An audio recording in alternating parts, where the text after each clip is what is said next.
Hey all my Crimsonites, and welcome to the Crimson Cure channel, where we embrace our femininity, increase our womanly value, and celebrate our brothers. So join me on our feminine journey to learn, heal, and grow.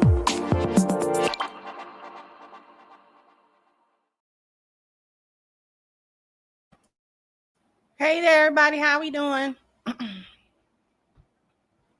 So we got a good one for you today. As promised, we were going to continue to talk about the Candace Owens 1v20, one conservative woman against 20 feminists, and various different prompts so that people have an opportunity to speak to her, rebuttal against her arguments, things of that nature. So you know how it is. I'm not going to be able to show you the actual thing, so you're going to have to look at my mug as they talk.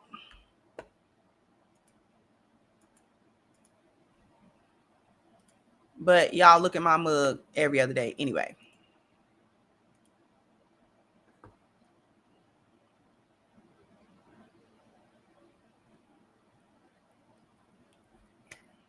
So I don't know who celebrate the 4th and all that kind of stuff. But you know what? One thing, I don't really do the whole holiday thing, but I show miss grilling. Ooh, I have not grilled in literally years and years and years. Years and years and years.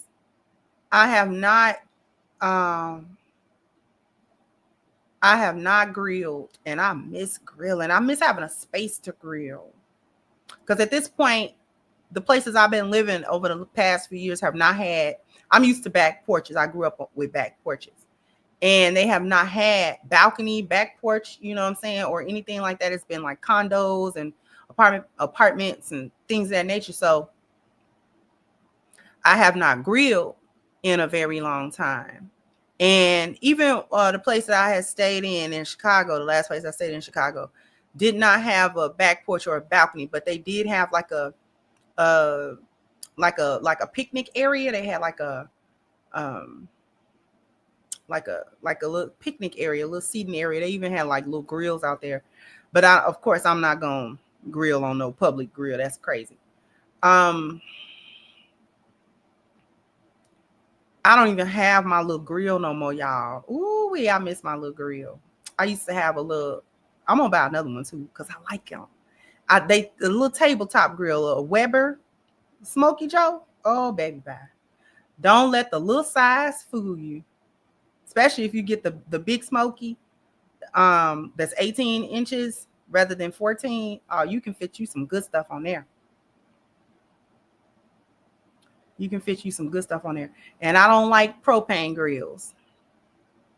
Charcoal grills. I want to go to the store and get that big bag of Kingsford. Okay. I'm talking about get the big bag of Kingsford and put the charcoal briquettes in there. I do not want I am staunchly against propane grills. It's a stove. It's a stove on the outside. And I don't want that. I got a stove on the inside. The grill is something different. The grill is something other than the stove. I don't want a propane. I want charcoal grill where you got to put the briquettes in there and you got to put the lighting fluid in there and you gotta wait till the fire up and then simmer and start turning ashing around the edges. That's how you know them briquettes done get lit real good. They start ashing over on the edge. Oh, baby, yeah.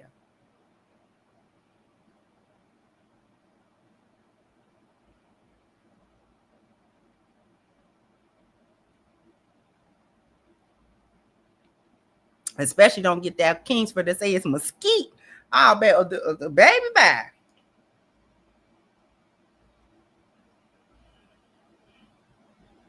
Anyway.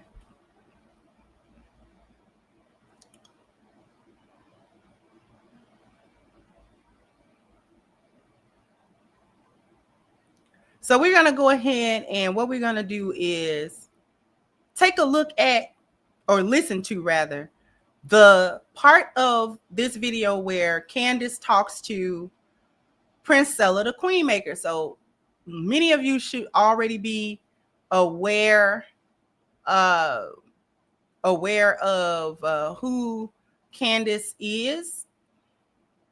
Not Candace, who Princella is and what some of her talking points are. Okay.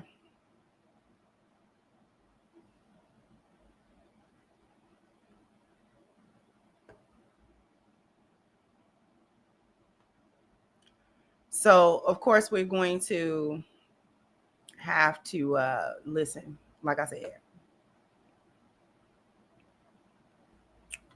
So the prompt is, we live under a matriarchy, not a patriarchy. So basically, Candace is trying to say, we got a gynocracy going on.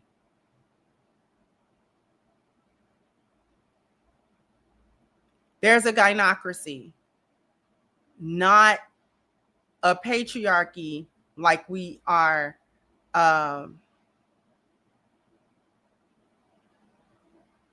not a patriarchy like maybe we were before or what have you.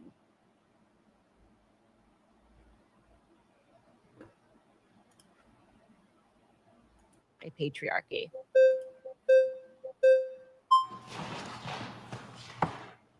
Hi, hello. Nice to meet you. It's a pleasure to meet you. I'm Princella, the Queen Maker. I love that. So you say we live in a matriarchy. Right. Can you give me the definition of patriarchy? Yes. Well, the patriarchy is the idea that the system, our system in America, is being run by men, and that women are having to exist under a system that immediately disadvantages them because men are behind it. And I disagree with that pointedly. I think actually we're living in a society where people are being very much influenced socially and politically by women. Okay, so the denotative definition of patriarchy is father rule, and where positions of government are held majorly by men, where women are largely excluded. So 125 House of Representatives are female, and that's only about 25%. Right. And only about 28% make up Senate, and 3.3% of Congress up until this date have ever been women. So by denotative definition, we literally live in a patriarchy. Yes. So I disagree with that. Now, what just happened was Candace gave the connotative meaning of a patriarchy, and Princella gave the denotative meaning of a patriarchy. Okay, so if we look up patriarchy as within the dictionary, okay, from Merriam-Webster, patriarchy is a social organization marked by the supremacy of the father in the clan or family, the legal dependence of wives and children, and the reckoning of descent and inheritance through the male line. Okay? A society or an institution organized according to the principles or practices of a patriarchy. So, okay, when we talk about patriarchy, the actual meaning in the Merriam-Webster dictionary is social organization marked by the supremacy of the father or the supremacy of men in the clan or family, the legal dependence of wives and children. So wives and children have to be legally and also otherwise dependent upon the men, or the man of the family, or the head of the family, or the men of the family, or of the society in this case. And the reckoning of descent and inheritance is through men, through the fathers, through the male line. Okay. And number two, a society or an institution organized according to the principles or the practices of a patriarchy. So the second definition is a society or institution based on the principles outlined in the first definition. Okay.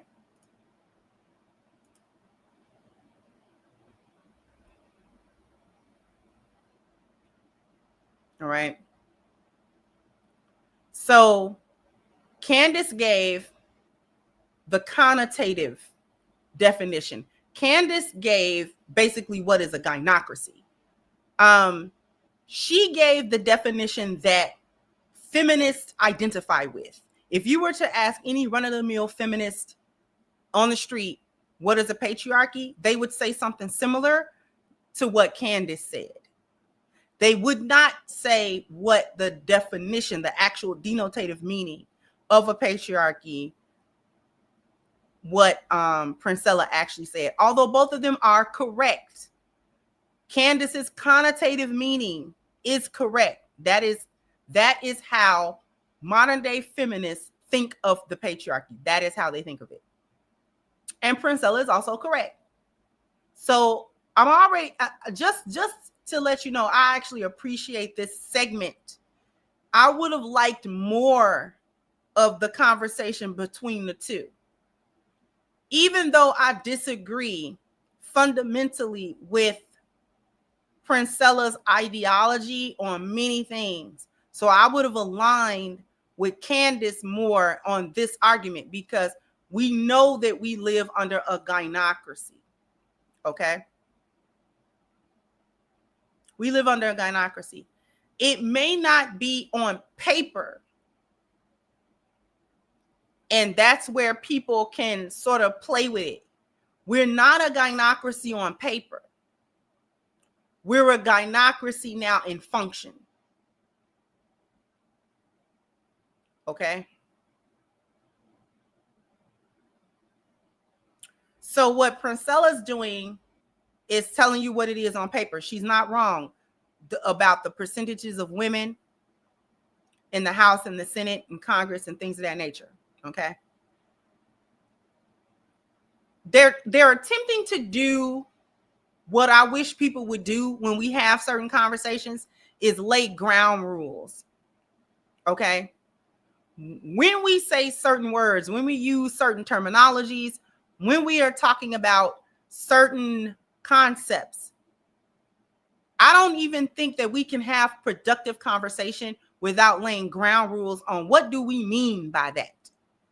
What do we mean by certain terminology? What do we mean by certain concepts? When we say X, Y, and Z, what do we mean? Okay. Oftentimes we go into conversations with one another and everybody has their own definition in their head about the word that we're actually using. And because we have different definitions in our head about the words that we're using, the concepts that we're discussing, we often don't have productive conversations, or we have circular conversations, or we miss each other's point because nobody set the ground rule. No one came to an agreement about this word means this. So when we're talking about this in this context, this word means this in this context.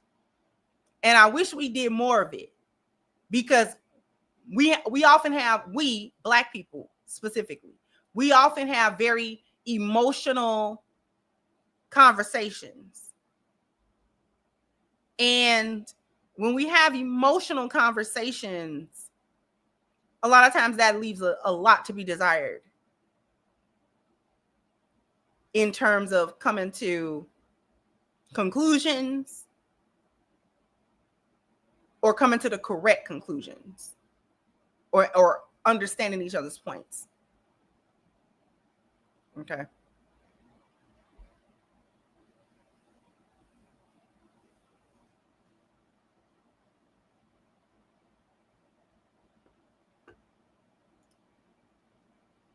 So I think what this gets to, which is actually an important part of the conversation, is that people always think that where there is disparity, there's somehow inequality. And I actually reject that entirely. Mm-hmm. I think it's just a difference in what we're interested in. I think we're biologically wired, we're interested in different careers.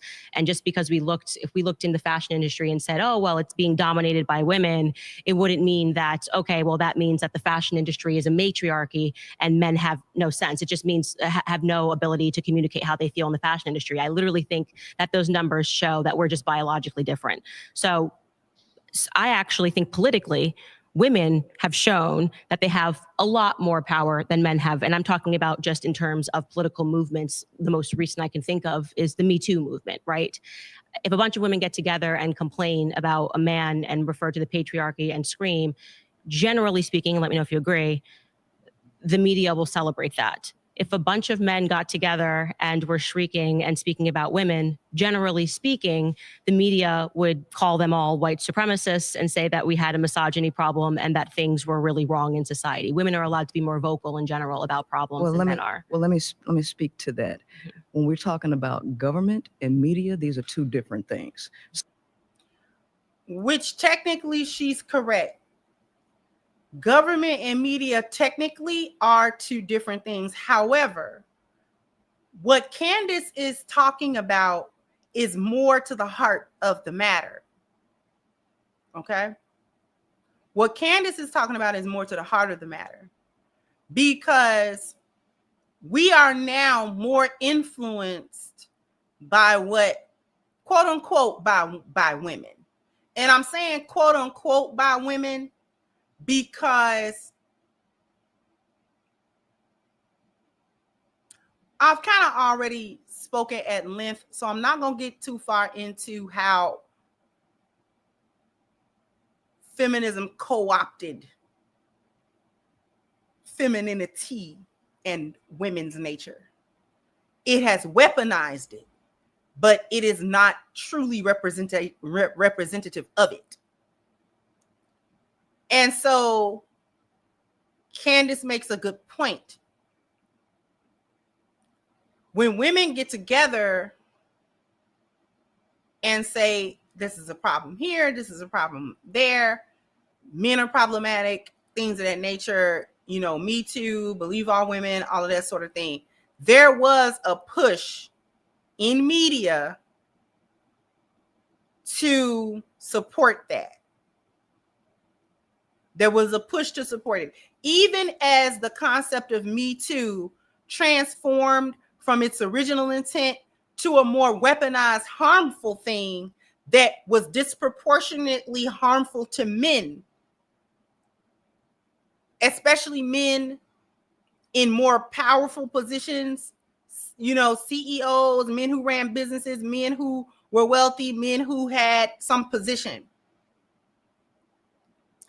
And to the point where it got weaponized, to the point where women have taken it upon themselves to actively lie or try to lie about what men have done to them in an effort to remove these men from their position, get them fired, get them locked up, take something from them.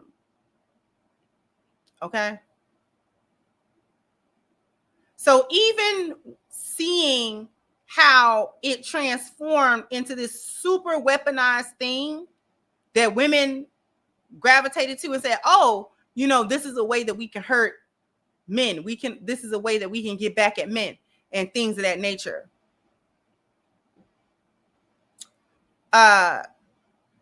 Still their support.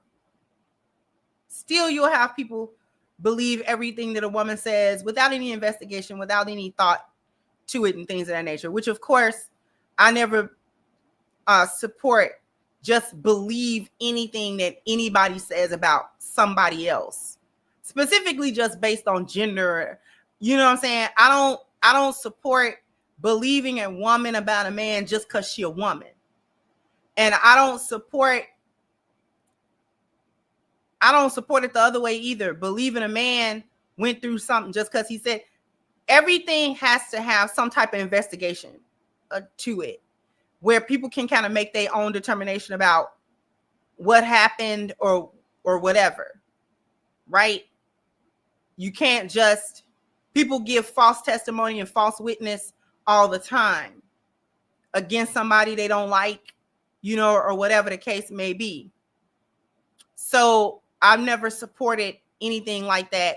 You know what I'm saying? You don't get to just say something about somebody and get to take their life away and get to take everything from them, whether you were lying or not, you know.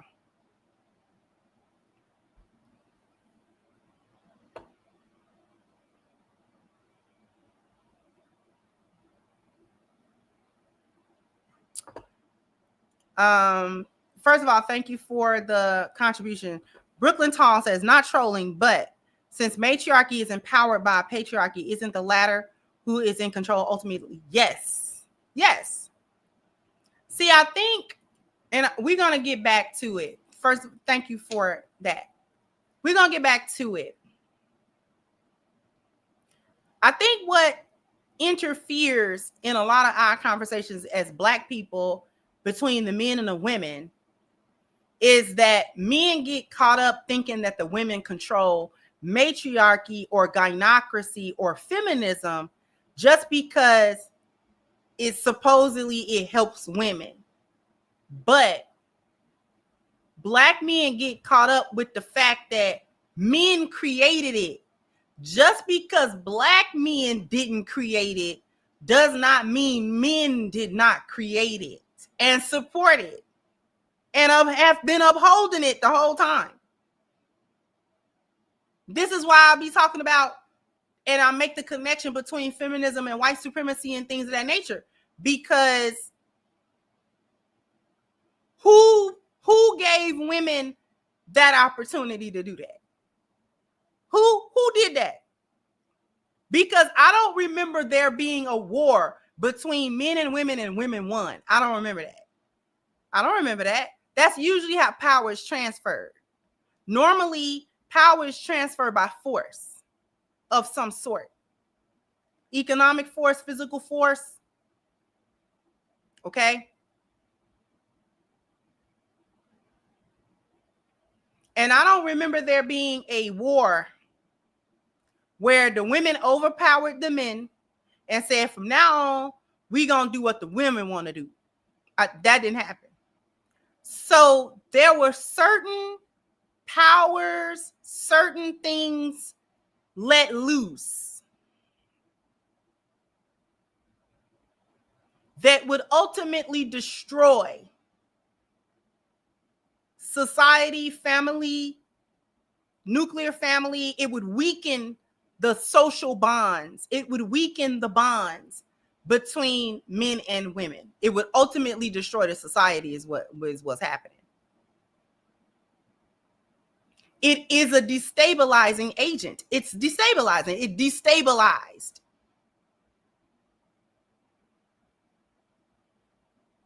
Our society is destabilized specifically because of all of the trappings of feminism and all of those things. And every component that comprised it as it transformed over the years. It was a Trojan horse. They introduced it as, we're going to try to give women some more rights in the society, which I was a fan of. Sure, women should have some rights in the society. I would not like to live in a society where women absolutely had no say so over anything, not themselves, not nothing at all. That can quickly become oppressive. The people who are being ruled over should always have some kind of say about how they're being ruled over to avoid oppression, tyranny, and abuse. That's how that's supposed to work. Just because I am the leader or I'm the authority over something or someone does not give me the right to then abuse that authority to do whatever it is I want to do to the person underneath my authority just because they're underneath my authority and they can't do nothing about it. That goes into tyranny and oppression.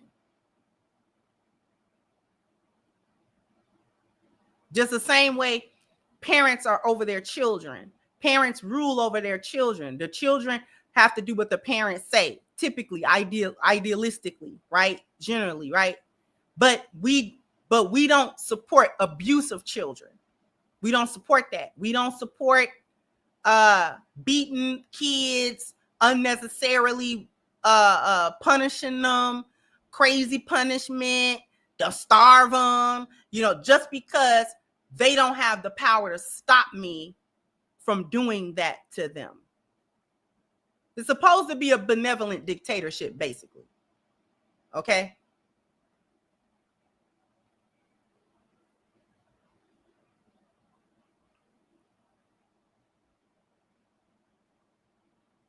But the men who were running society they allowed it. They created feminism, and they then turned around and did a study showing you how it was going to go. The CIA funded it. The CIA funded it. Then did a study, showed us how it was going to go, showed us how it was going to destabilize everything. Moynihan report, Rat Utopia, told us how it was going to go.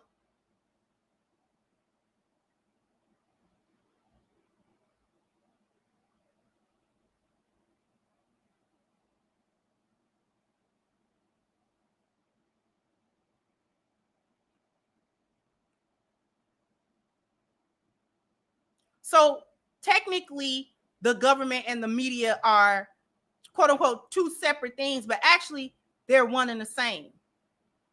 Because the Associated Press has always been and continues to be tied. That's the government arm. Mainstream media is the government, it's the spokesperson for social engineering, programming, things of that nature. It supports whatever. You understand? We as the people got socialized with a gynocracy, not because the government, we wasn't reading the bills and the laws. We was watching television, listening to music, listening to news articles, and basically being fed propaganda that we absorbed. Now we're socialized a certain way. It uses the institution, the school institution, all of these places to socialize you, to brainwash you, basically, to get you into this mode of propaganda and this way of thinking. It's socialized. It was social engineering.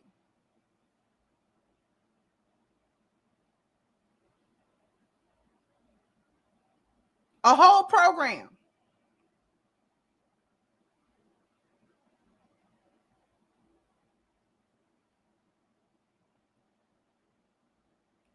So it's also disingenuous to try to separate laws on the books from social influence and what that actually means.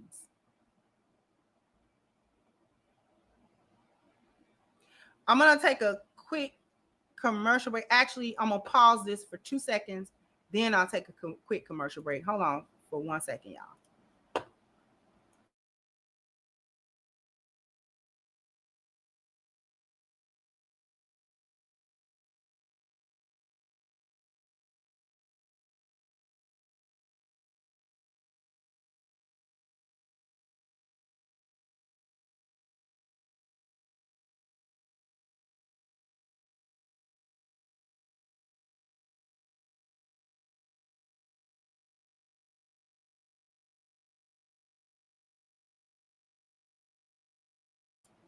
Sorry about that. After these messages, we'll be right back.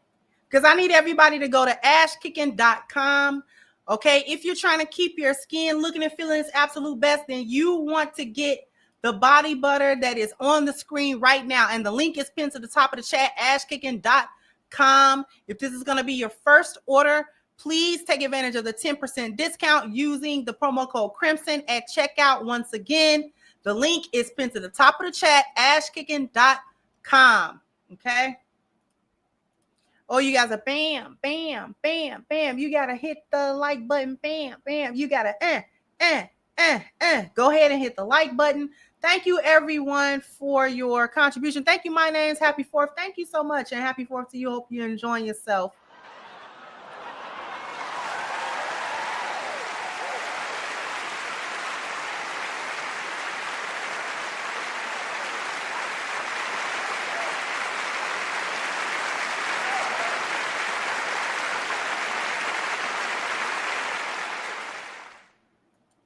Thank you, Dre the Dream, for your contribution as well. I appreciate you.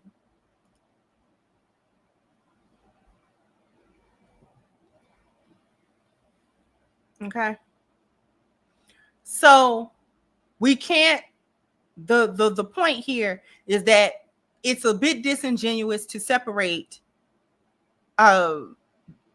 government and like social influence and media and things of that nature. Thank you, Common Man said, what men are allowing women to do today is weakening our military. Military recruiters are having major problems with recruiting young men with strong minds and bodies. America is in trouble. America is definitely in trouble. Thank you so much.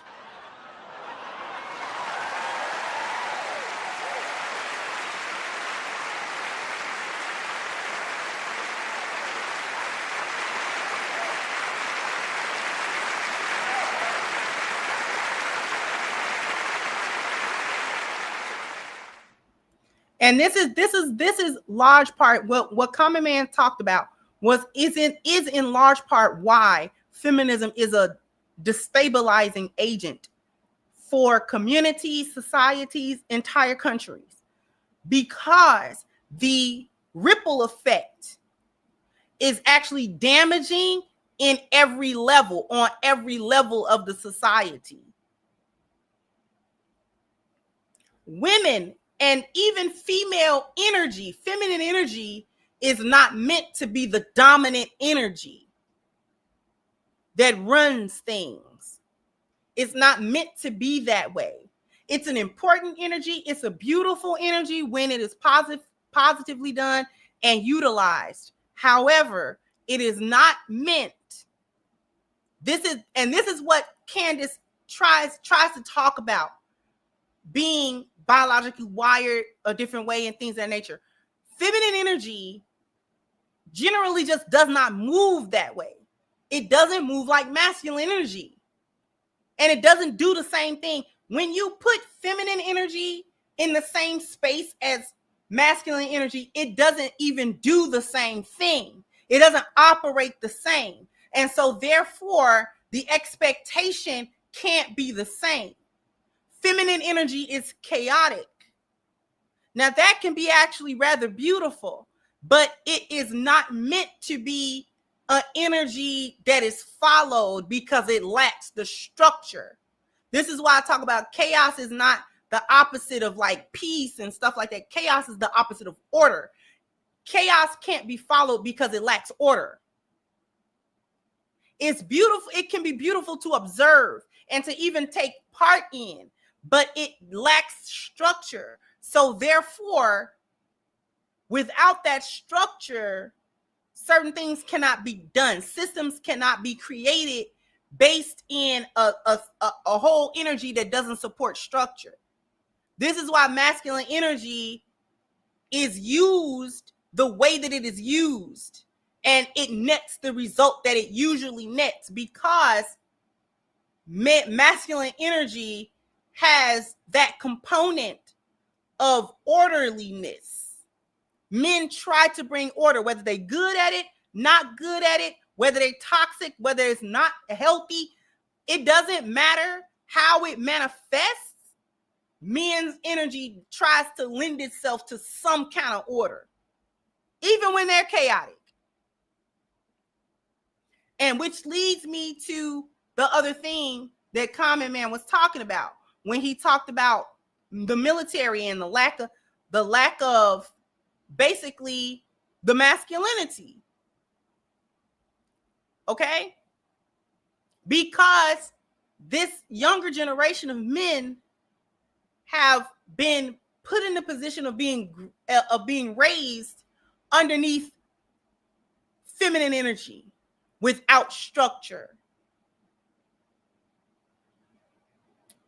and socialized to believe that their masculine energy is somehow bad or wrong or toxic, or they're not supposed to do it, or they're not supposed to have it. This is why it's a destabilizing agent, because if your military is not strong enough or not perceived to be strong, then you're open for attack.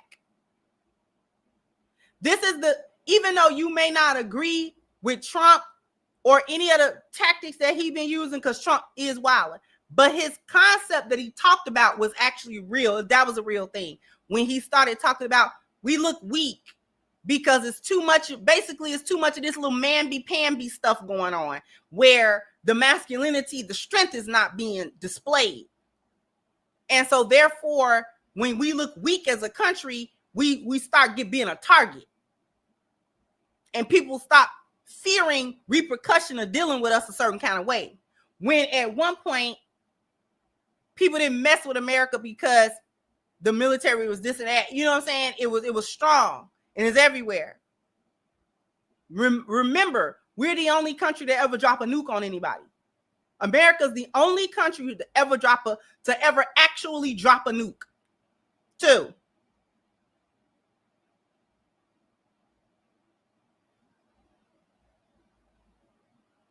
For all that talk, no other country has ever done that before or since.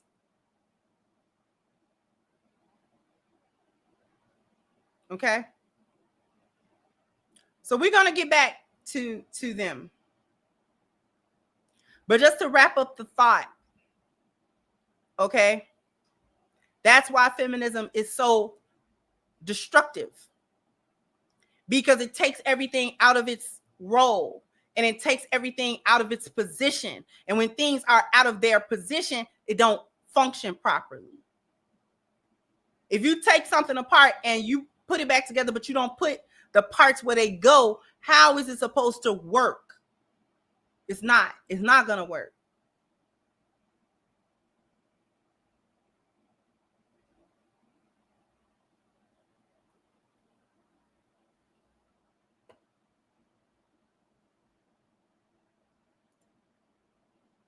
So, under the denotative definition of a patriarchy, by the percentages that are occupied in the government, which is majority male, defines us as a patriarchy. Now, what it comes to for capitalism, for marketing purposes and control, for capital and revenue, that is a totally different conversation. But who's making the laws? I don't think that women are the ones voting to have their reproductive rights taken away, where you have rape, incest, and all of these things excluded to force women to be able to have. I don't think women in government would largely vote against their own interests because it's majority male. Patriarchy. Okay, I think love that point.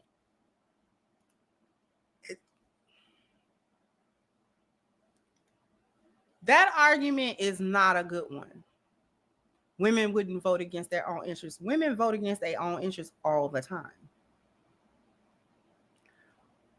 When you make that argument,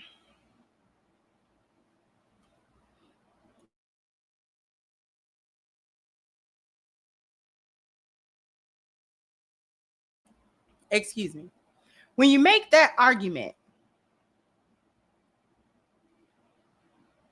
what you have to forget is that under this same patriarchy y'all talking about, Roe v. Wade happened.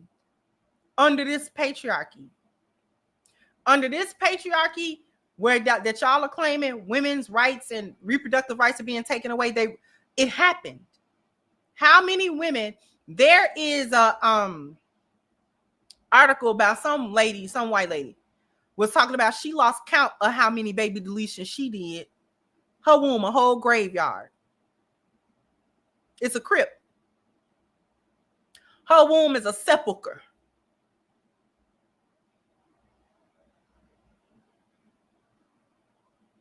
So was it a patriarchy or not? How did that happen? Did women not vote Trump in? Did women not come out in force to vote Trump in? I don't care whether they was white women, Latino women. I don't care. Women.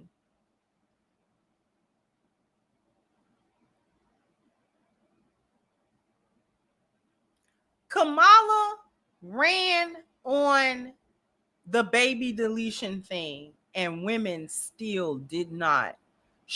That was part of Kamala's biggest campaign thing that she was running on, was the fact that Trump and his administration would try everything that they could to repeal Roe v. Wade and take away women's reproductive rights and all of those sorts of things.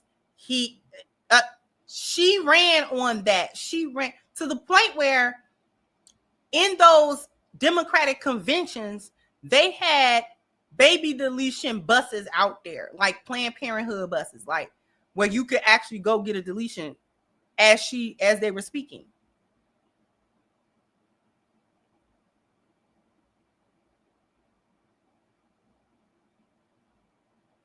And women still, even with that, even with all of that, and the way that Kamala's campaign was stressing that, even with that, women were like, you know what? We still gonna vote for Trump.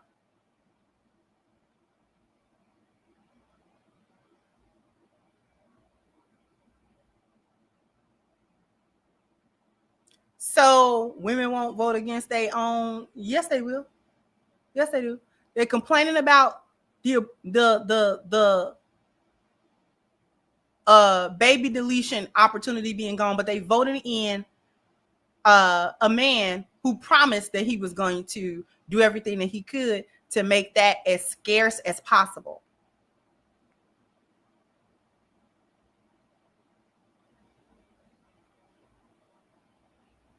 I tell you one thing about Trump, whether you like him or not, he basically said what he was gonna do.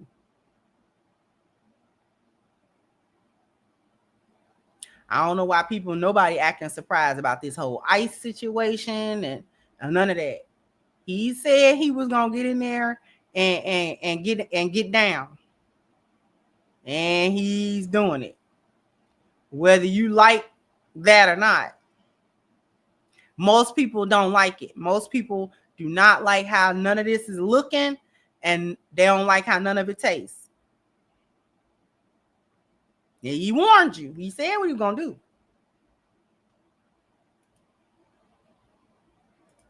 Are women allowed to vote? Oh, of course they are. Who's voting that patriarchy, and then out of curiosity? No, I totally agree. And you want to know why?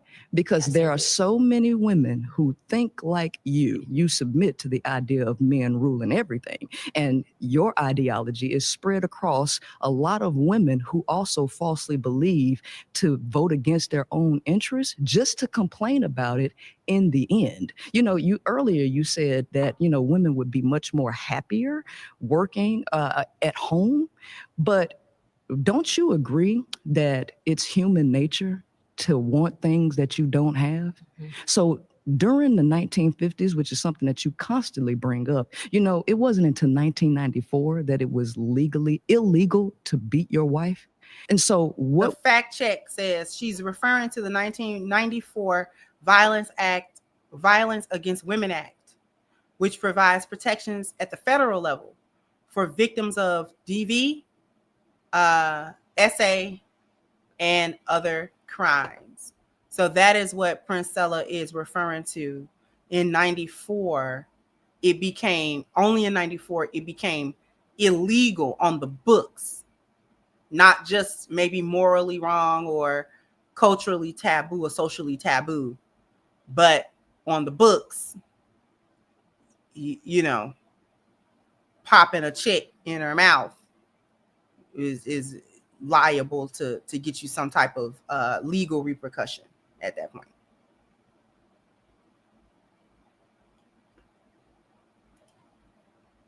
What we're dealing with is people wanting something, and then when they get it, they're not happy with it, and then they have to revoke that idea for something else. And so what you're saying is that women vote for these things because they have the same mentality as you.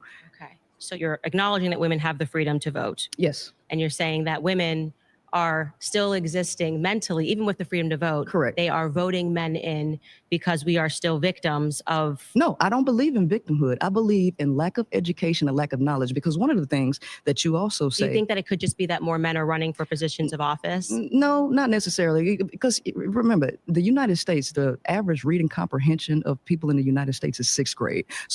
So right now, what Princella is doing is moving the goalpost. She's changing the nature of the conversation. She's gonna move to lack of education, reading levels, things of that nature, in order to support her position that yes, the women are voting, but they're voting against their own rights. They're voting against their own self-interest because they're essentially too stupid not to. They're still caught in the paradigm that men are the leaders. And so therefore, they have a tendency to vote the men in, even though they have the right to vote anybody in. They have a tendency to vote men in because they're still caught in the mental paradigm that men are supposed to be leaders. That's her argument, essentially.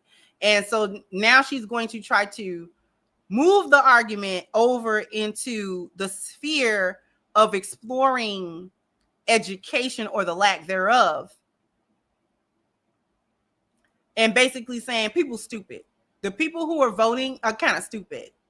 And so therefore you can kind of persuade them to vote any kind of certain way, as long as you tell them this, tell them that, because they're not intelligent enough. They're not educated enough. They're not, can't comprehend well enough in order to make their own decision with better discernment, so that they can vote in people who actually would be aligned more with their self-interests.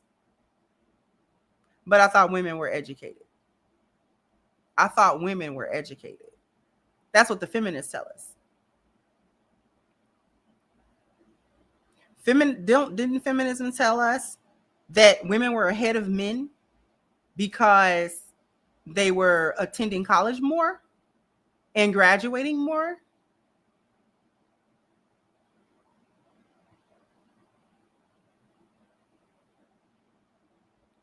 Which is true across the board. It's not just Black women who are attending college more. It's all the women. All the women from every demographic have a tendency to attend college more often than men. That's across the board.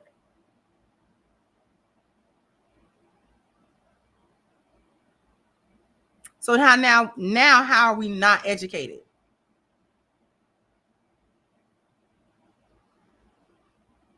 See how they move it around so they can be right? Sounds good. Sounds informed. She sounds informed. She sounds like you have to take what she just said seriously. But with a little bit of critical thinking,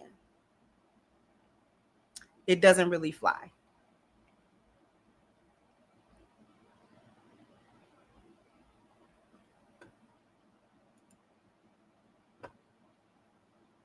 So we're not dealing with educated people. Lack of education is the cause for what we see in the world. And if we educate the women better, because a nation can rise no higher than its woman. And if she reading and comprehending at a 6th grade level and popping out a lot of kids, because the brokest people in the world pop out the most kids. So if we have those people voting, of course they're going to vote against their interests, because they're voting for some utopian society that will never exist. Okay, so that's why you think Kamala lost.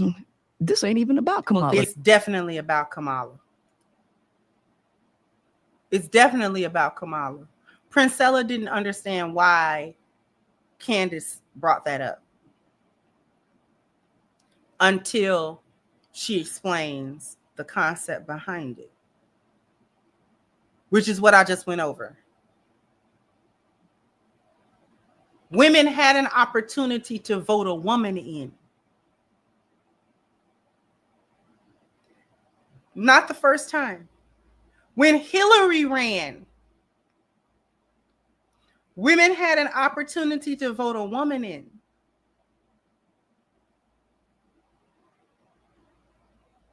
Twice in recent American history.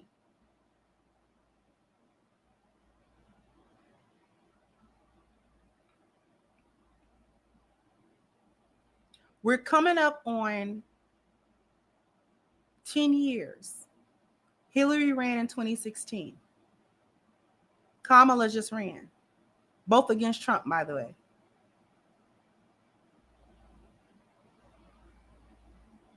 Women had 2 opportunities in recent history to vote a woman in: a white woman and a woman of color. We'll say, I'm not going to even say she's not black, but a melanated woman. So we can't even say it was racial. Well, had it been a white woman, they might would have voted in. No.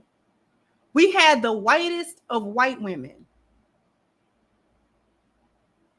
who was first lady at one point. She was the first lady in the 90s. So she's been around politics, involved in politics all that time, had a better political history, you know, in terms of experience than Trump. Trump was not a politician.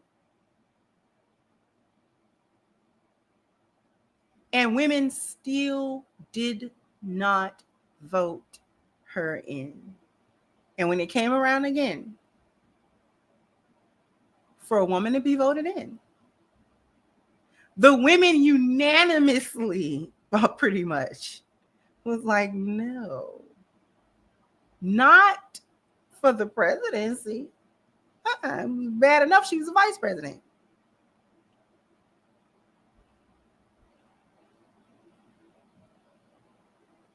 Women don't have a tendency, twofold. Women don't have a tendency to run for higher office because it comes with too much responsibility and work. That's number one.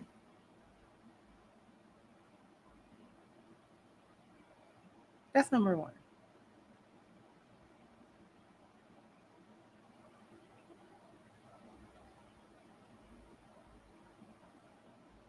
Women will go for lower offices, local offices. More women do that. Alderman, maybe a mayor. But on a larger scale, it's still fewer women who run for those offices than men.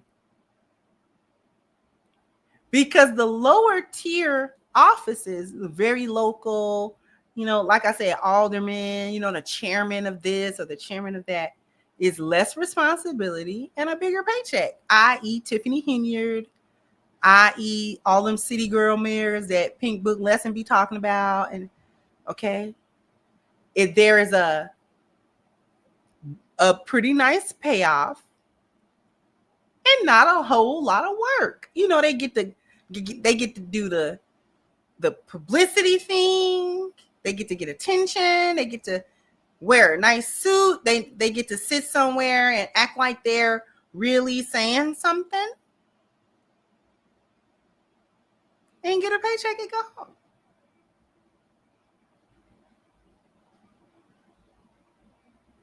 As you get into the higher levels of government where there's way more responsibility, paycheck's still good, but way more responsibility, women have a tendency to kind of shy away from that because now that you got to do some work. You got to do some kind of work.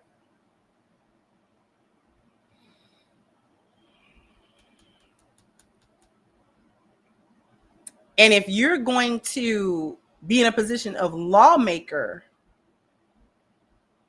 and those laws are stupid or they cause people a lot of trouble, we're going to look at you.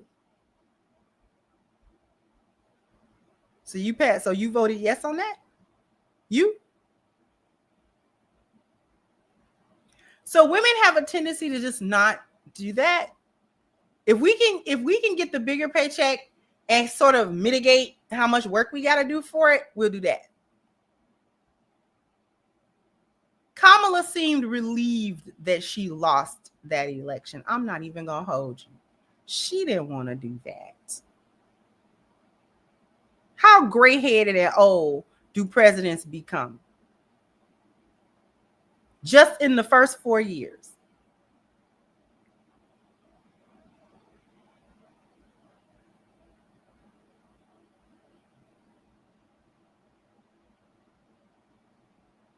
All them presidents, when they got into there, some of them was just in their 40s and stuff like that. Not real old. All of the presidents ain't real old. These are the oldest ones. Biden and Trump are some of the oldest ones in a while.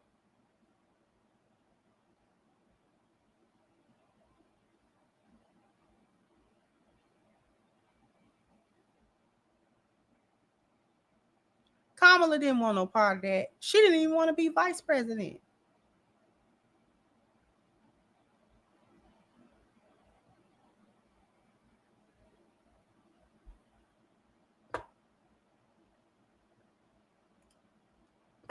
Women not going for those positions. We don't want those positions.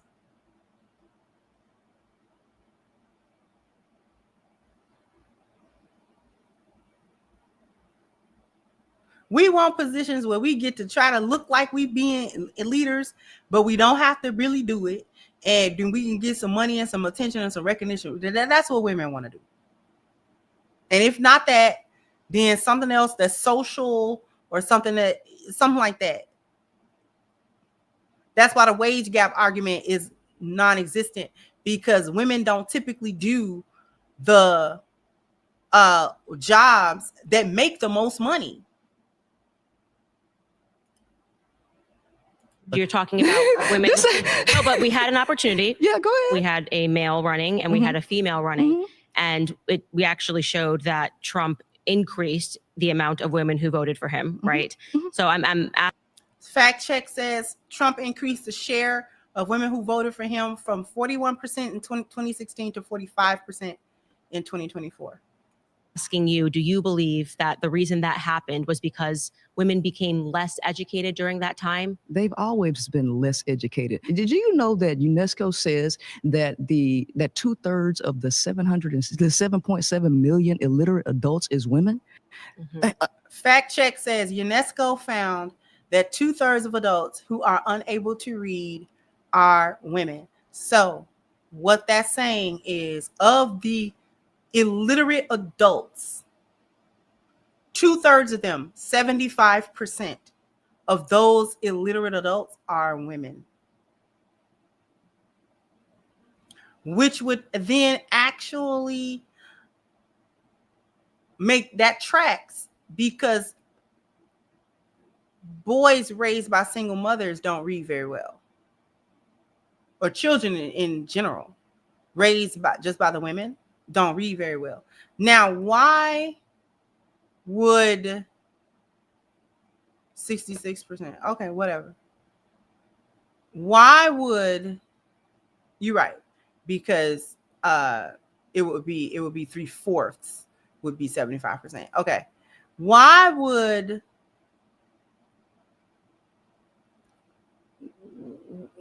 I lost my train of thought?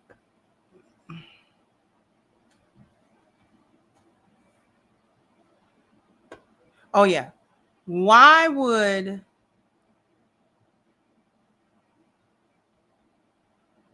y'all not be able to read? Women been going to school for a minute in this country. This just didn't start 20, 30 years ago. Women been going to school for a hot little minute. Why y'all can't read? What's wrong with y'all?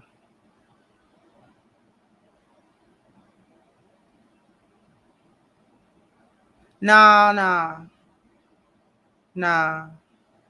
I mean, I don't disagree with that premise, but that can't be it. That can't be it. Nah. Why y'all can't read?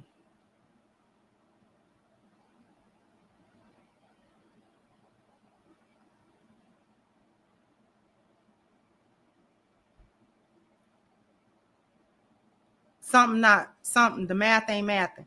Why y'all can't read?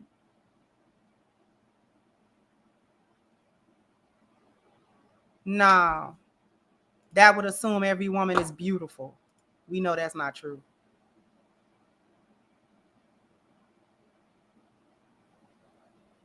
And then again, that's not true anyway, because grade school girls are not. We talking about grade school. You learn to read in grade school. Reading fundamentals is taught. in grade school. You start reading and saying words in kindergarten.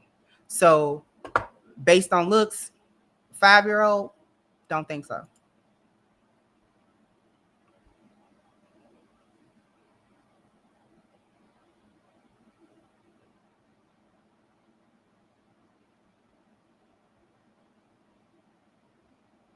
Because in order to be a grown woman that can't read, you were a child that could not read.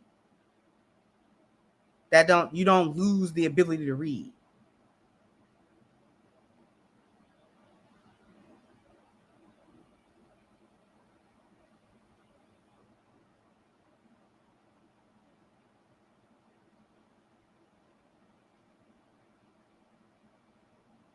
My little brother and sister was going to school like as little kids, preschool, kindergarten.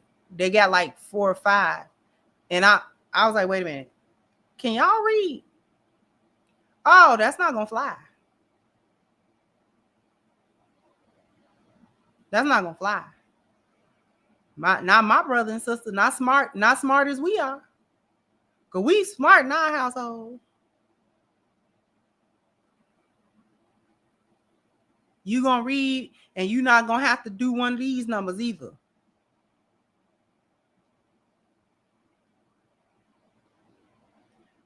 And I got them some little children's books. 4, 5 years old. We gonna see here. I'm not even gonna leave it up to the teacher. Trust the teacher to do that. Come on, come here. We gonna sit on this couch.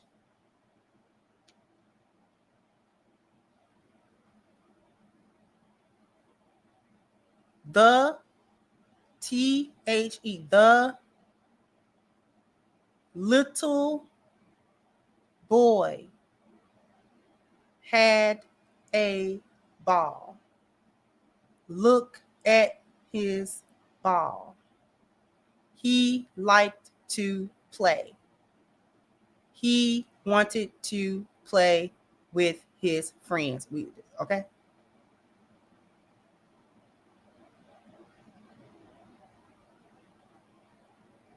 Look, there is a dog. He has a spot.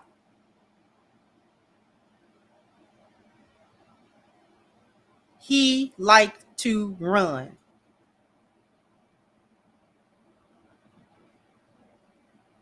What are we doing?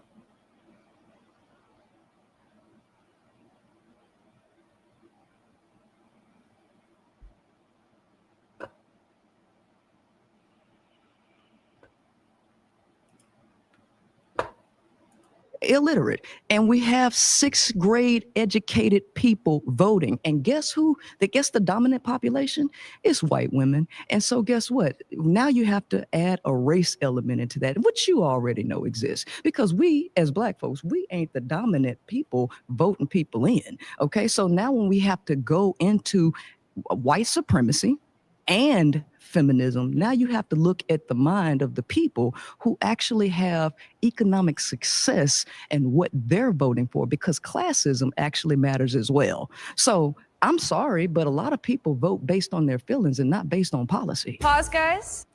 Which that very last statement, and she's about to be voted off. So that's the end of the Princella portion.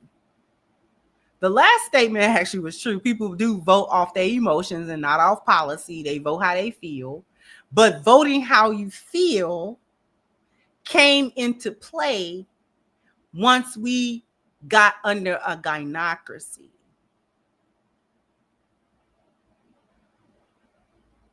Because I would wager that when you had more men voting, it was less about, and it is about how you feel. Even men, you got to make men feel confident that if I put my vote to you, you're going to do what you say you're going to do. So there is an element of feel. Okay.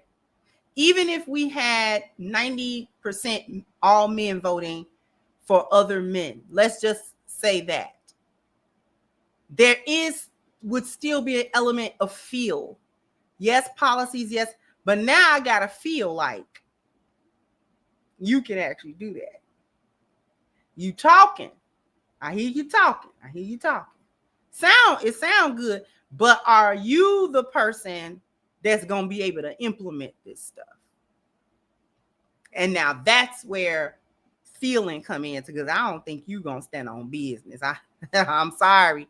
That sound good, but you strike me as a dude that don't be standing on business. Because then you not stand on business when you was a Congress in Congress. Then you waffle on it. See, so there's an element of feel there, right? Because like I said, men have to feel confident that the person that they can give the person that their vote, and that the person can actually stand on the platform they ran on and things of that nature. But it's not a completely emotional thing. If you had a hypothetical situation like that, the men running for office would not be able to completely play towards men's emotional, because men are going to start looking for substance. Okay, that sound nice. You can rile us up, but what you saying? Because when we got done being riled up and we started looking at your bullet points, them didn't make no sense. Why would we vote for that? You a good orator, that we got that part. But when we started looking at these little bullet points you talking about, who you gonna tax? Who you about to tax? Tax who? For what?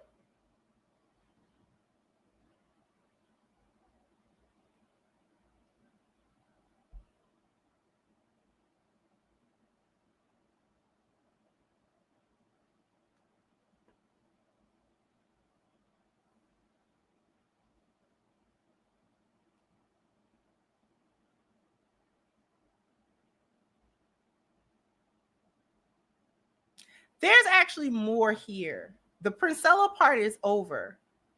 But this next guy she talks to was crazy to me.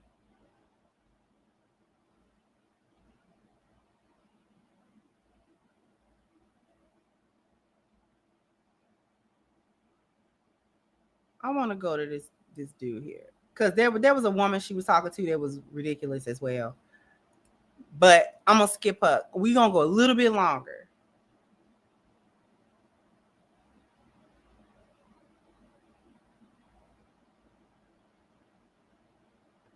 No, it's a white dude. It's this dude. Let me show you.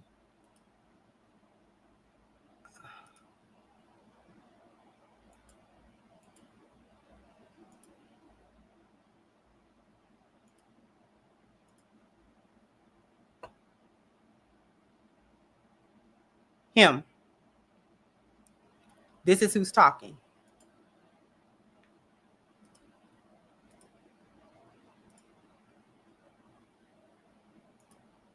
To be clear, that we live in a matriarchy, right? Yes. So I think even you'd agree that on a global level, that's obviously ridiculous when there are countries where people literally are honor killed for like Instagram posts. But even if we're talking about just the US, right? We don't have paid maternity leave. Abortion is illegal in over a dozen different states. And as someone earlier was mentioning, women are overwhelmingly the victims of sexual violence and domestic abuse. So that doesn't seem like a very well-designed matriarchy where women are victims or, lacking power in so many different realms of society on like a structural level. I just do not think that women are lacking power on a structural level because they can't, which they can, by the way, abort their children. Is that like one of your components? Is that there's many states where abortion is illegal? Do you dispute that? I am going to dispute that having a child is somehow something that restricts women in any capacity. Like you're saying, what about the ability to decide what you do with your own body? I don't believe that I don't believe that murder is something that you should be allowed to Sure, decide. and murder is the legal. It's actually what you're doing to somebody else's body. Sure, so I'm murder- pro-life. Sure. The argument that, well, So right here, they're gonna go off the rails a little bit because they fundamentally disagree. Candace is pro-life. So anything that you talk to her about baby deletions, she not going, because she doesn't believe that you should have the right to do that, generally speaking. So they fundamentally disagree with each other.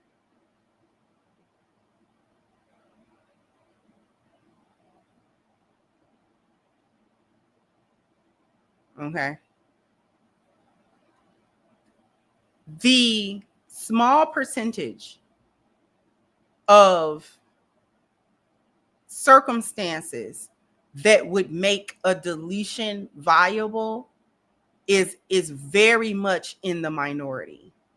That is very much a small percentage of women who are impregnated through incestuous behavior, grapes, and any other form of SA, and also,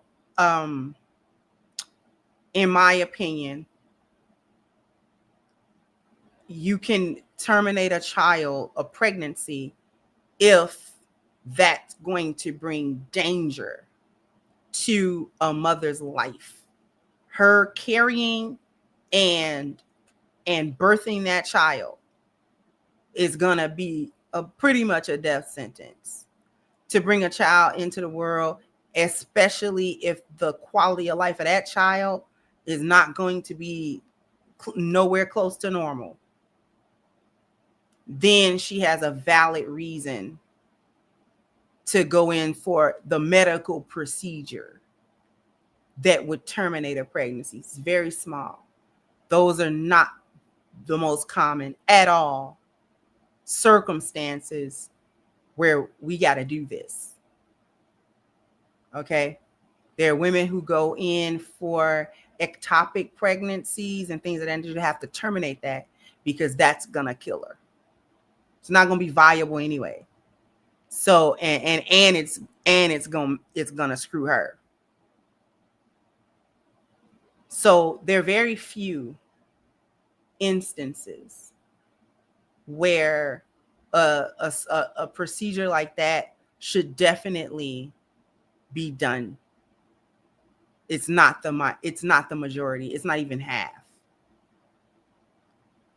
I think the last time I checked those numbers, it was probably 2%, 1 to 2% of baby deletion were because of those medical emergencies and things of that nature.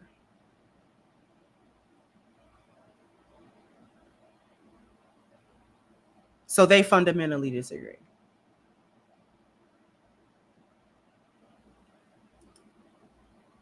But I'm going to let you hear this part anyway, because it goes into some of the other parts.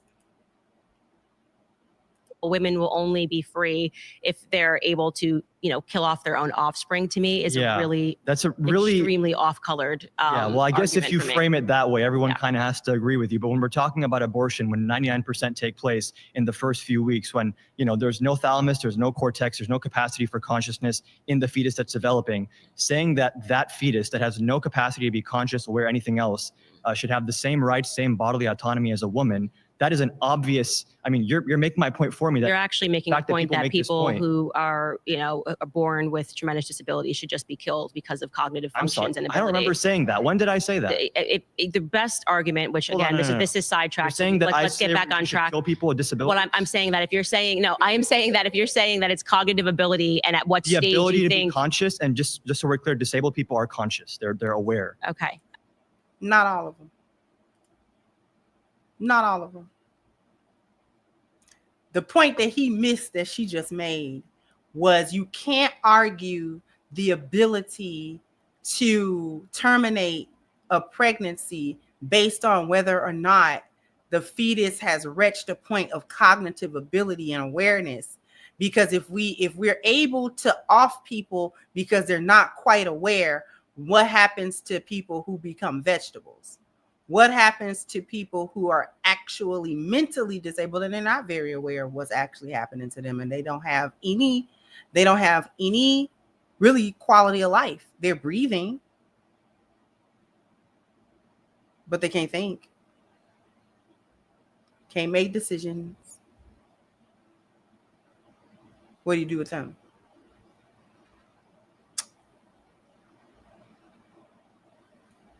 So anytime a human being loses their ability to cognitively function, then what?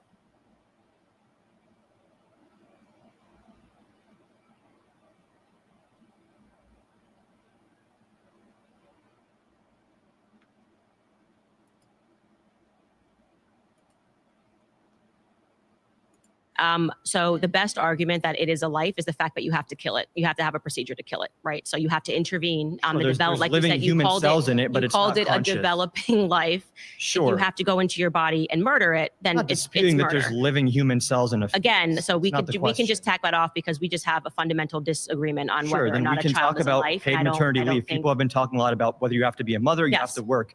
A lot of women have to pick one or the other because in many cases, if you want to have a child, first of all, there's a big gap in your resume, so getting a job after that might be super difficult. And then secondly, even in the process of having that child, being pregnant, especially in the third trimester, and then raising the child where the vast majority of the burden typically is on the mother, the workplace and our system of our economy is not tailored to make that easy for them.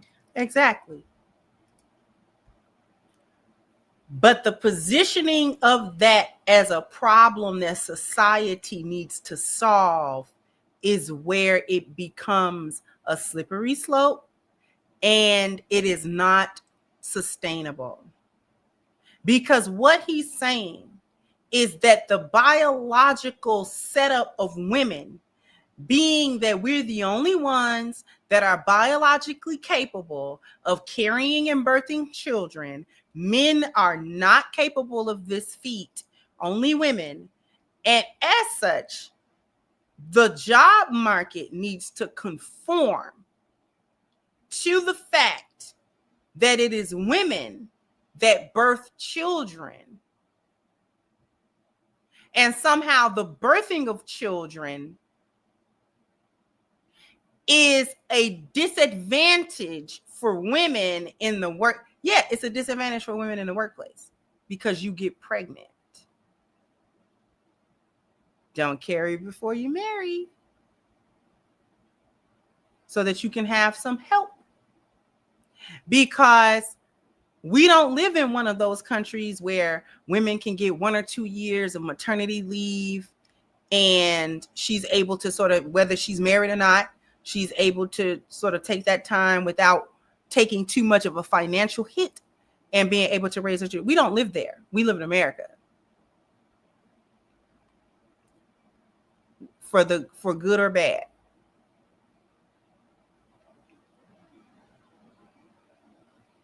And there is a such thing as maternity leave. It's not as extensive as other countries have it, but there is some such thing. And yeah, you take a hit.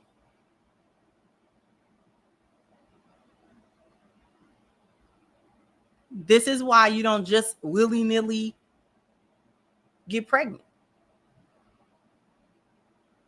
And women don't choose either or. They're doing both, i.e., a lot of single mothers are working. All of these single mothers are not on welfare. A lot of these single mothers work a job. They work a job.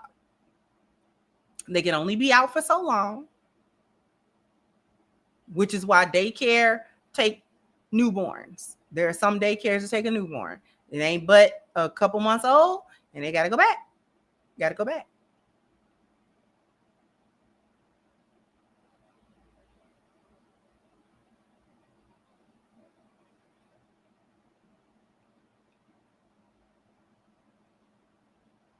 And the sacrifice is that you don't get that time to bond with your children. You don't get that time to nurture your children because you got to go back to work as soon as you possibly can.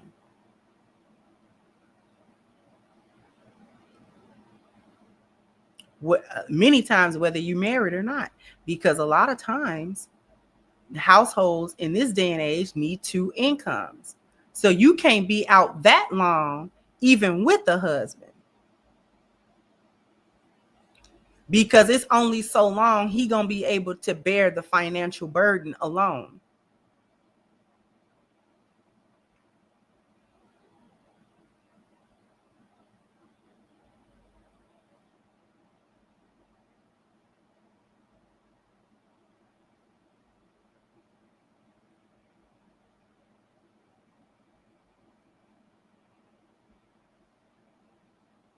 So it's difficult, isn't it? I don't like it that he's trying to color it like the biology of women is a setback and a bad thing for women. So society has to restructure itself because of this horrible thing, childbirth, that happens to women. Having children happens to women. I don't like that. That doesn't taste good. I don't like that. Again, it is a demonstration of how feminism hijacks femininity and takes away everything about women, because now the very concept of getting pregnant and birthing children is now somehow bad and a setback. I guess this is something that men do to women. Men didn't create us. Newsflash.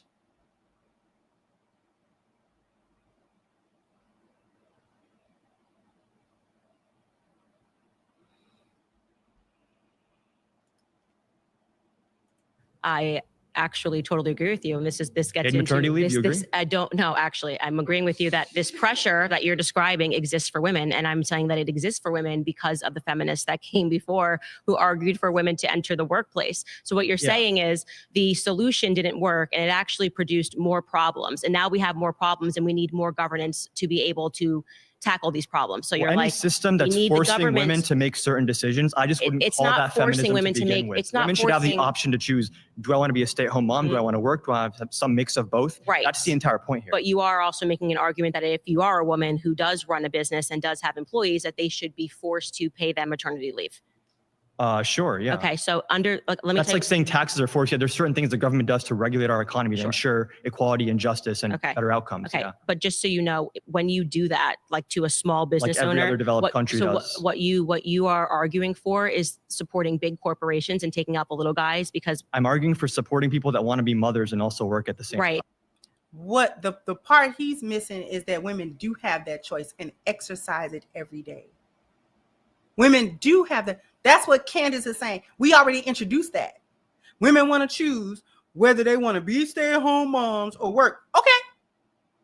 Feminism provided that.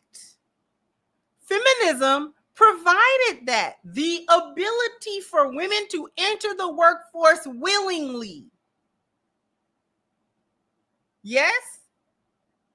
While also, get this, attempting to mitigate the consequences of the sexual revolution by federally saying that you can go get a deletion for any reason at any time, no matter how many times. And we've got so many forms of birth control that you can take to keep yourself from being pregnant so that you can continue to work unabated, where you can continue without having to stop for your gestational period and have a baby. We don't want you to have the baby because we know you're women and y'all screwing and we told you to screw. We told you to screw openly. But we also know that sex equals children. We don't want you to have children. So we provided several different ways for you to avoid children, including delete them after you got them. We got Plan Bs, we got deletion, we got birth control. Y'all do everything but keep y'all legs closed. Because that's an option too. But you don't like that option.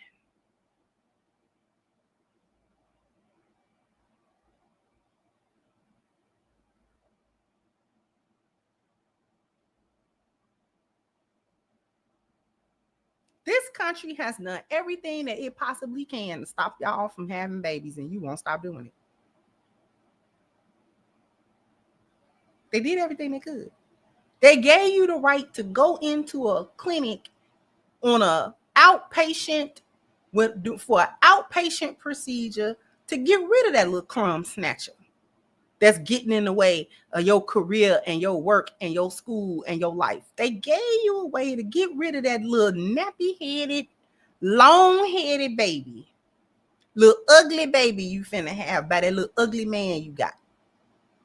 They gave you a way to do it, and you didn't want to do it. You don't want to do it. That's on you. That's on you.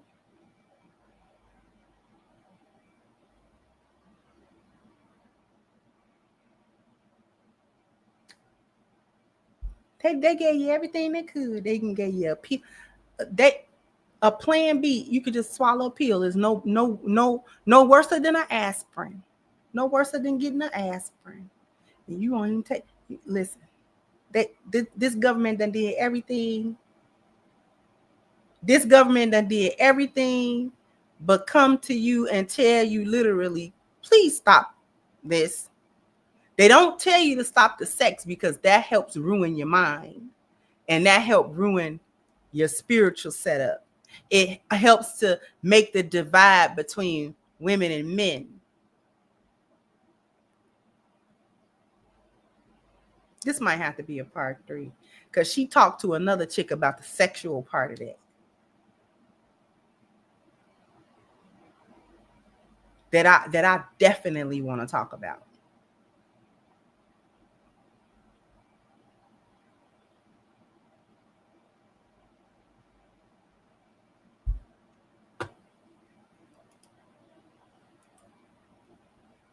The mechanism we do that with, it can be subsidies, taxes. You guys can't just keep this. You can't say that we can't have we can't get down to the economics of what it actually implies, right? I have an economics degree, and I can tell you if there's a small business that can't afford to pay maternity leave, the government would probably subsidize them and help cover the costs. Where is the government getting money from? This is tax revenue. I mean, right, exactly. So from us, just to be clear, from us, and this is the thing that gets me about all of these debates. Yeah. The magic solution that everybody has is that we just need to tax the government more. Every other developed country has paid maternity leave. But it's not magic, as in the money is coming. Magical countries. The money is coming from you. It's coming from us. So you're sitting here that's saying, how taxes work. Yes, we should be raising taxes. Yeah. Okay, and this is the entire problem, is that the government is already taxing homes times 2, and people are already struggling with what's being taken out of their taxes. We're not taxing capital gains properly or corporate profits properly. Sure, you or have high something income that there's a reason that we should be taxing more here, there. It's an efficiency is that problem. the reason Don't you guys why want families are having maybe bring in more revenue to help women be mothers? What I'm saying is that you are just creating a cyclical argument. You're basically saying that women want to be able to have it all. Women bring more revenue to help women be mothers. Can we point out the fundamental flaw in that?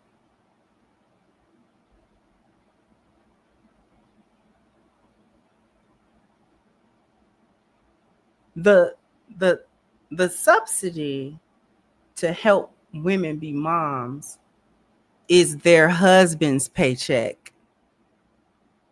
That's who's supposed to be subsidizing. The individual that should be subsidizing mothers for birthing children is the husband. That's literally his job. That's literally his job. Literally, the husband's job is to subsidize his wife if he's knocking her up. Because if he knocks her up, there's eventually going to come a point where she can't work because she's going to have that baby. And she's going to have some time off to heal after having that baby. She's going to have to recuperate physically. She's going to have to recuperate mentally. She's going to have to get down some type of routine or something like that that's going to allow her to resume her day-to-day tasks now with a child. Literally, the husband's job is to supplement her. Oh, but we're feminists and we don't have husbands. Because we married to the government. And then they don't want you to talk about feminists being married to the government. Because who's supposed to subsidize the kids being born where the government is supposed to know?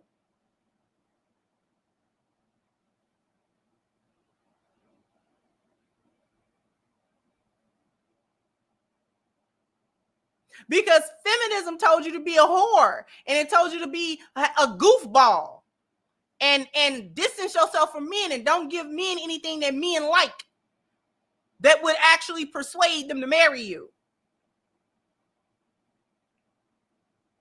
Therefore, you're able to have these kids, but you don't have any husbands.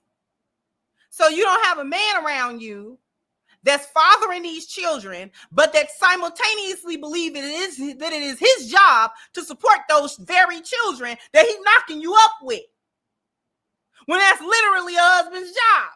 Literally, if he gets a wife and he starts knocking her up back to back, he's going to have a little faloose that's going to help that situation. He can't be knocking her up and ain't got no money. That's why you ain't supposed to be with a guy that don't got no money, because he's going to want to screw and he going to knock you up.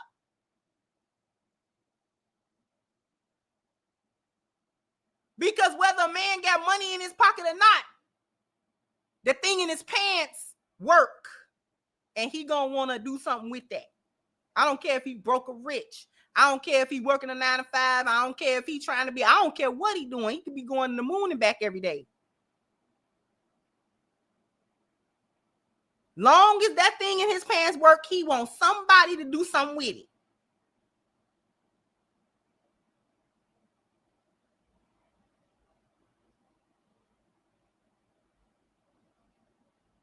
And you, as a female, just have to have the discernment to be with the man that's got a little something going on with him. He ain't got to be some kind of millionaire or nothing like that, but he got to have some kind of little something scratching around in his pocket. Because if you're going to be married to him, he going to want a hunch. And you want a hunch. And y'all going to hunch. And one of them hunches going to have a baby attached to it.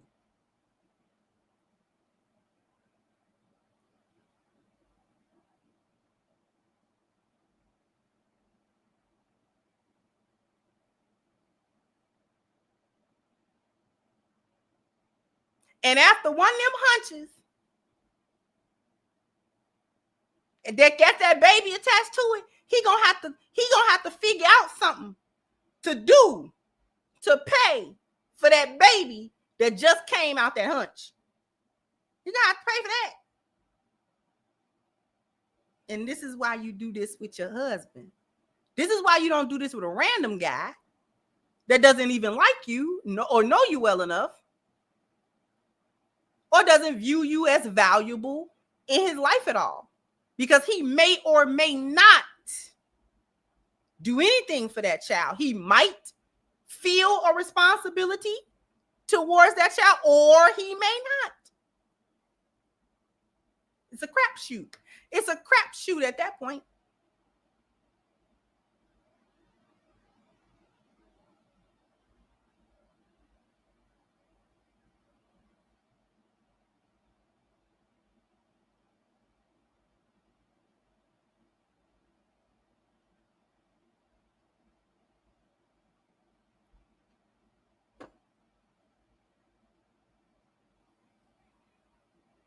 The government should subsidize mother to be. No, your husband's supposed to subsidize you being a mom, not the government. And somebody out of Chicago. You from Chicago? Bang, bang, bang, ski, ski, ski, bang, bang, bang, ski, ski, ski, bang, bang, bang, ski, ski, ski, bang, bang, bang, ski, ski, ski, bang, bang, bang, ski, ski, ski, bang, bang, bang.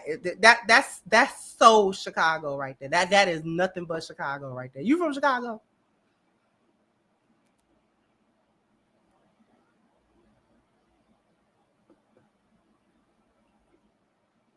I knew it. That's us all day. Bang, bang, bang, ski, ski, ski.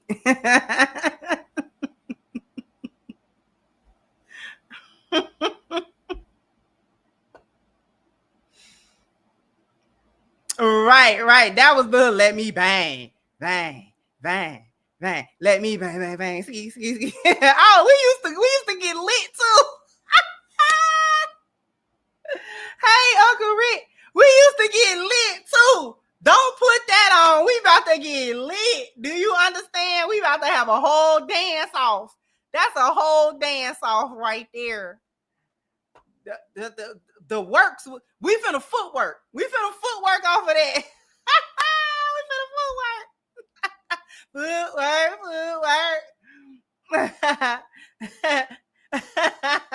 We gonna start it up. We gonna be lit. I was like, hey, hey, hey.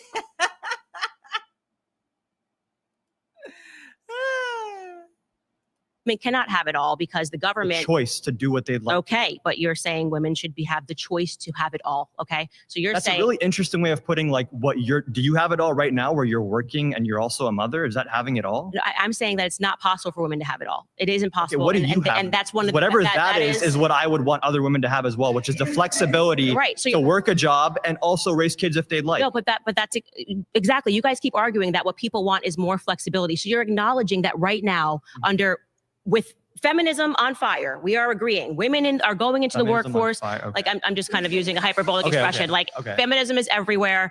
We are arguing that women need to have more opportunities. Women need to have more rights. They've taken that. Now you have the majority of people that are graduating with college degrees are in fact women. Men are committing suicide at a higher rate than women. We're looking around the world. Feminism also would push for like increased awareness of men's mental health. So like that's fine. Great. You love feminism. That's great. We already know that. We get it. Most Americans agree with me, by the way. Actually, like women should have paid maternity leave. Culture if you go issue by issue and by values, they might not associate with the term feminism because people like you have made it toxic, but the actual values no, feminists made feminism toxic. Feminism was toxic from the start, but go off. That you will move the goalposts, and then when they begin taxing so that we can account for paid maternity leave for 3 months, which basically means a small business owner has to not have an employee while having to pay months and months and months. Like the person's not there. They're not actually. Small business doesn't have the revenue to cover paid maternity leave. The government would probably subsidize them to make up the cost. No, I actually. The small business doesn't have the funds to do paid maternity leave. So the government might subsidize it. And if they don't, what happens? If the government says that they mandate every business that employs more than 10 people, that they have to now do paid maternity leave, you know they're not going to hire women, right? Or they're going to hire old women. They're not going to hire the young ones. If they hire women, they're going to be women my age or older. Because we're not about to come in there pregnant. They're not hiring them young women. Y'all pregnant. They're not hiring the women in their 30s and none of y'all still be pregnant in y'all 30s. Nope. They're going to hire women closer to 50. I'm closer to 50 than I am 40. They're not gonna hire them women. See, this is what this is how short-sighted feminism is, and feminists are people who bought into this ideology. They short-sighted everywhere. If you mandate that women have to be paid maternity leave for companies that make such and so and have so many employees, blah, blah, blah, blah, whatever the case may be, they're just not going to hire the women. And you're not going to be able to prove discrimination. They're going to say she's not qualified for the job.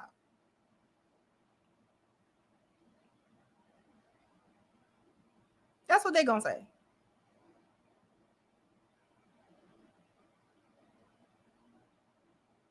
Just like as soon as that DEI stuff was rolled back, companies was like, okay, get rid of it and get rid of them.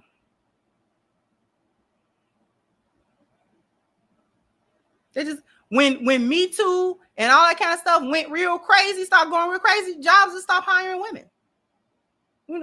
The women that was already there, okay, maybe, but we're not gonna hire no more. We'll start hiring men. We're gonna hire some rainbow men and stuff like that.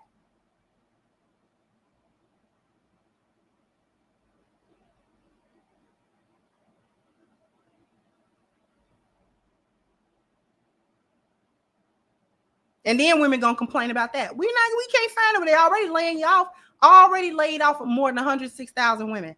Already. And that was just the black women. You know them white women getting laid off too. Because they're laying off the women.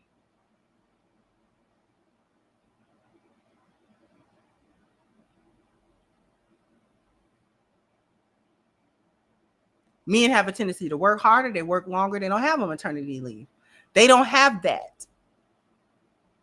Men have more of a tendency to do overtime, do more work, do it.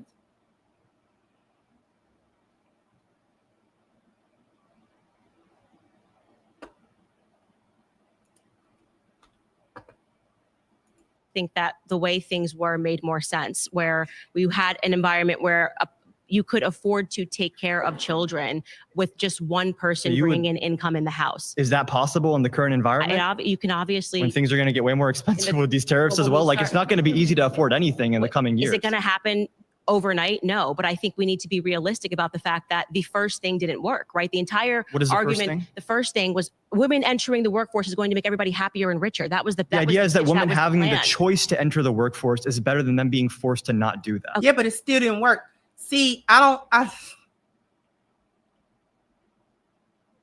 women had the choice. Oh, you've been had the choice for like 60 years now, 60, 70 years now. Are women any happier? Are they any better off?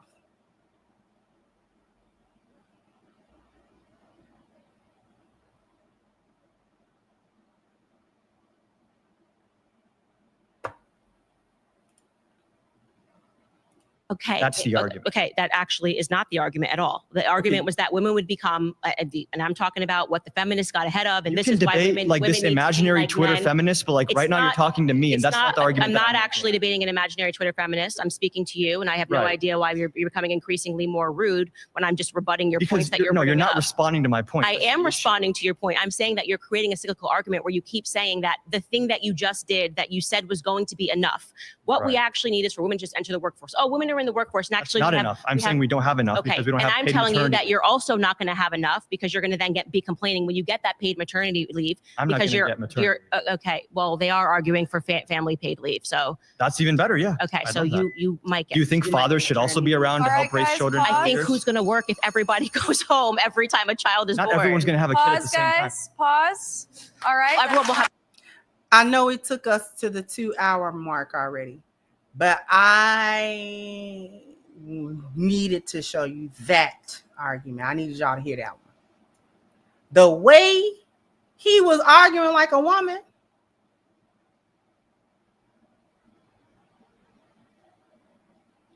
and he was just like any other hyena, want to get sassy with you. Because that's what she said. I don't know why you getting increasingly rude. Well, who you again. We go back, who you talking to? Who? Well, I'm not going to get maternity leave. Kudos to you. Boy, if you don't get out my face, this foolishness, you just want to argue.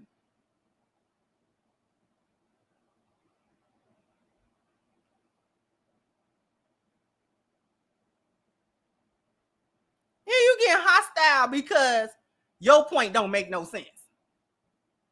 Don't get mad at me because you didn't think it through before you came over here and said it out loud. Now that you say it out loud, it sounds stupid. And I'm going to point out how stupid it sounds because you talking about the government needs to subsidize and the people need to be, you're just a talking head. Just shut up.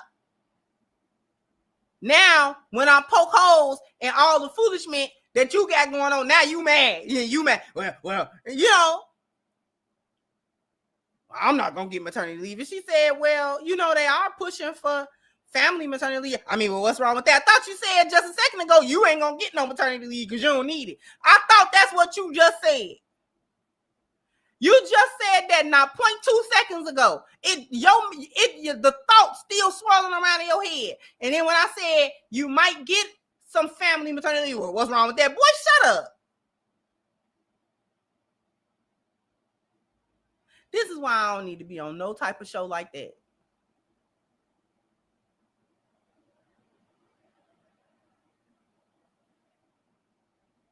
I don't need to be on no type of little show like that. Because they wouldn't get me, they would not get me out of my square in terms of me yelling and screaming and coming out of my character, but they would still be getting roasted. They would be getting professionally roasted.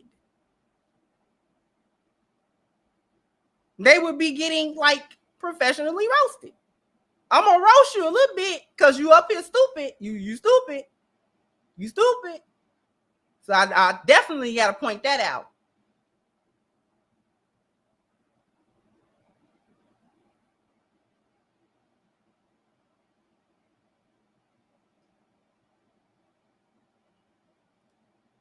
You're going to get a little roast. You're going to get a little roast. It's going to be a professional roast, and it's going to be completely true. It's not going to be a roast. It's going to be a read.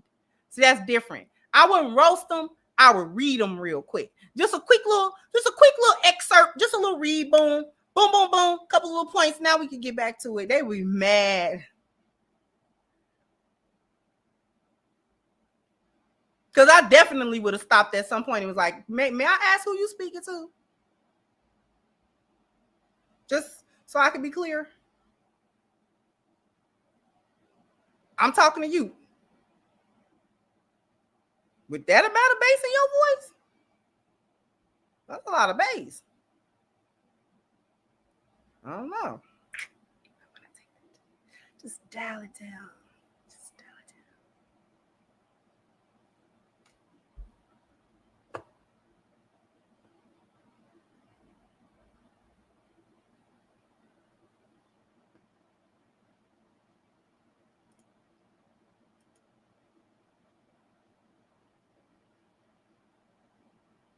Thank you, Gregory said, yes, we have a gynocracy. One issue right now is the general attitude and pushback against DNA testing and paternity fraud. Thank you, Common said, if you notice what's been going on with Israel and Ukraine, you notice they are using drones and missiles. Both Israel and Ukraine are Western-minded. No boots on the ground. Both are losing. Thank you again. Said, but for what? They're failing in their careers because they can't find employment in the fields their degrees are in, and they owe big bucks in student loans, but men just keep moving forward. Thank you so much.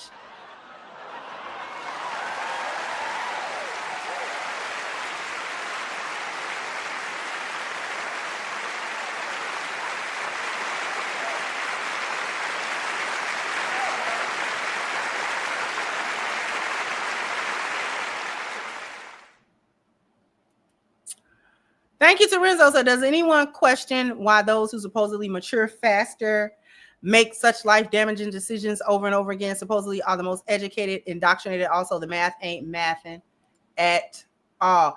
I don't like that feminists use women mature faster because they always use it wrong. But thank you.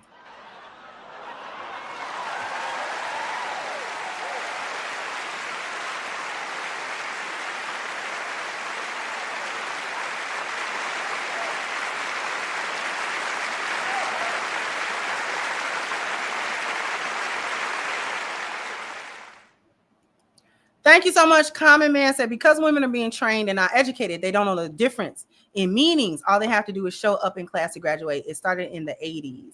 Thank you so much.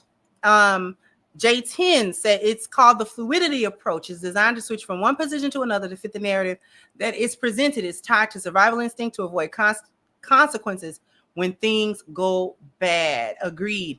Thank you so much, twins. I'll say what hasn't been said yet. Two inexperienced adults are supposed to become experienced with each other, not apart before the meeting. That's why it's called to get her, either together.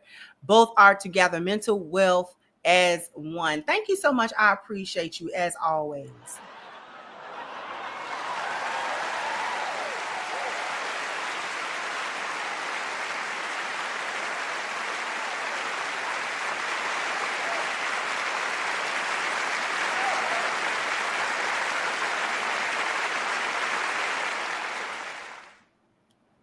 Thank you, Marvelous said, great show. I'm going to drop a video on feminism one day, the good, the bad, and the ugly. Thank you again, Common Man said, yep, party's over. Women ain't got to go home, but they have to leave that job. Thank you, Orlando. Said the law's environment is enabling feminism, controlling biology and culture. They're products of their environment. Exactly. Thank you so much. The Real Book said echo chamber vibes, no thought of consequences. I gotta do a part 3, y'all. We gonna talk about the 304s, because the 304 situation, crazy work. This chick got up there. She was an Asian chick too. Crazy work. It was crazy work. I gotta do it. I gotta do it. Monday, I gotta do it. I wasn't even intent on dragging this long, but I gotta do it. But in any case, I want to thank everybody for coming through and showing me love, showing me, giving the contributions and things of that nature. I always enjoy you guys' feedback. I always enjoy your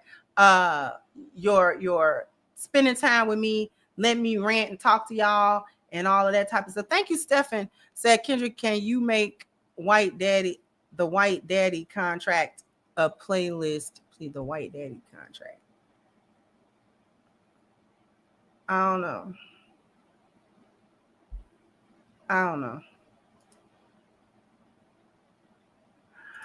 Miss Alma Eyes gifted 1 Crimson Cure membership. Whoever received that membership, I would ask that you please maintain and welcome. But now you have been promoted.